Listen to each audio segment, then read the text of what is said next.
Birthday அதுவுமா கோவில் போகலன்னு அப்படின்னு சொல்லிட்டு காலையிலேயே குளிச்சு முடிச்சு நல்லபடியாக கிளம்பி வந்தாச்சு. ஃபர்ஸ்ட் சிவன் கோவில் போயிட்டு குட்டி பேரில் ஒரு அர்ச்சனையும் பண்ணிட்டு அப்படியே அவருக்குள்ள முருகர் கோவிலுக்கும் போயாச்சு. சென்டிமெண்ட்லி என் புருஷருக்கு இங்கே போகணுன்னு ஒரு ஆசை. சரி அங்கேயே போயிடலாம் சொல்லிட்டு சாமிலாம் நல்லா கும்பிட்டு வந்து வெளியே உட்காந்தா. திடீர்னு ஒருத்தர் வந்து நீ திருவண்ணாமலை தானே அப்படின்னாரு. ஆமாங்க அப்படின்னேன். அப்போ உங்கள் அப்பா எனக்கு தெரிஞ்சவர் தான் வந்தாம்மா புளியோதரை சாப்பிடுமான்னாங்க. கூடவே என் புருஷன் நீங்கள் என் பிள்ளைக்கு பர்த்டேன்னு சொல்லிட்டாரா, சக்கரை பொங்கலும் சேர்த்து சாப்பிடுமா சொல்லி கொடுத்துட்டாங்க. ரெண்டுத்தையும் நல்லா சாப்பிட்டுட்டு அங்கேருந்து கிளம்பி வீட்டுக்கு வந்து பரபரப்பாக சமையலை ஸ்டார்ட் பண்ணியாச்சு. ஆல்ரெடி சொல்லியிருந்த மாதிரி அக்கம் பக்கம்லாம் கொடுக்குறோமேன்றனால கொஞ்சம் குவான்டிட்டி அதிகம் தான். ஃபர்ஸ்ட் டைம் என் வாழ்க்கையில் மீல் மேக்கர் பிரியாணி செய்கிறேன். மீல் மேக்கர் தாங்க நிறைய தெரிஞ்சது. பட் ஓகே, டேஸ்ட் வைஸ் சூப்பராகவே இருந்தது. அதெல்லாம் ரெடி பண்ணி முடிச்சுட்டு அப்படியே போய் கேக்கு வாங்க கிளம்பியாச்சு.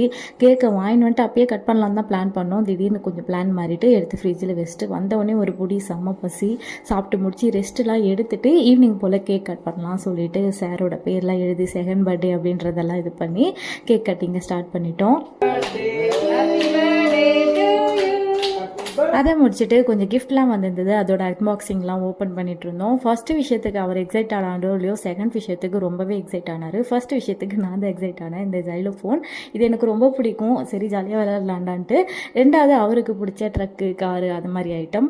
ஸோ அதெல்லாம் முடிச்சுட்டு ஈவினிங் போல் அப்படியே வெளியே கிளம்பிட்டோம். காலையிலேருந்து வெறிச்சோடியே போதே பிள்ளைக்கு எதனா டிஃப்ரெண்ட்டாக செய்யலாம்னு சொல்லிட்டு தான் அவருக்கு பிடிச்ச இந்த ட்ராம்ப்லிங் அது மாதிரிலாம் இருக்கும் இல்லையா, அங்கே போயிருந்தோம். போரூரில் இருக்குது இந்த ஏரியா. நாங்கள் பார்த்து ரிவ்யூ செக் பண்ணதில் நிறைய ஐட்டம் இருந்தது. பட் போனதுக்கப்புறம் நிறைய இல்லையடா அப்படின்ற மாதிரி தான் இருந்தது. ஆக்சுவலாக நாங்கள் போனதுக்கு மெயின் ரீசனே இந்த ரிமோட் கார் அங்கே இருக்குன்னு சொல்லிட்டு தான் எங்கள் ஜூனியரை உட்கார வைக்கலான்ட்டு. அங்கே போனோடனே அதை ஸ்டாப் பண்ணிட்டாங்க அப்படின்னாங்க. அதுக்கப்புறம் இந்த பொம்மைலாம் எடுப்போம் இல்லையா, அது இருக்கா கேட்டால் அதுவும் ஸ்டாப் பண்ணிட்டான்ட்டாங்க. முக்கால்வாசி ஸ்டாப் பண்ணிட்டாங்க. என்னடா இப்படி பண்ணுறீங்களே அப்படின்னு தான் இருந்தது. அதுவும் 1200 தான் மினிமம் கட்டணும் அப்படின்ற மாதிரியும் சொல்லிட்டாங்க. லைஃப் டைம் தான், நம்ம அடுத்த வாட்டி போனால் யூஸ் பண்ணிக்கலாம். நாங்கள் மொத்தமாகவே 250 தான் யூஸ் பண்ணியிருந்தோம் அன்றைக்கி. சரி அடுத்த வாட்டி யூஸ் பண்ணிக்கலாமேன்னு சொல்லிட்டு நல்லபடியாக முடிச்சுட்டு டின்னரையும் முடிச்சுட்டு வீட்டுக்கு கிளம்பிட்டோம்.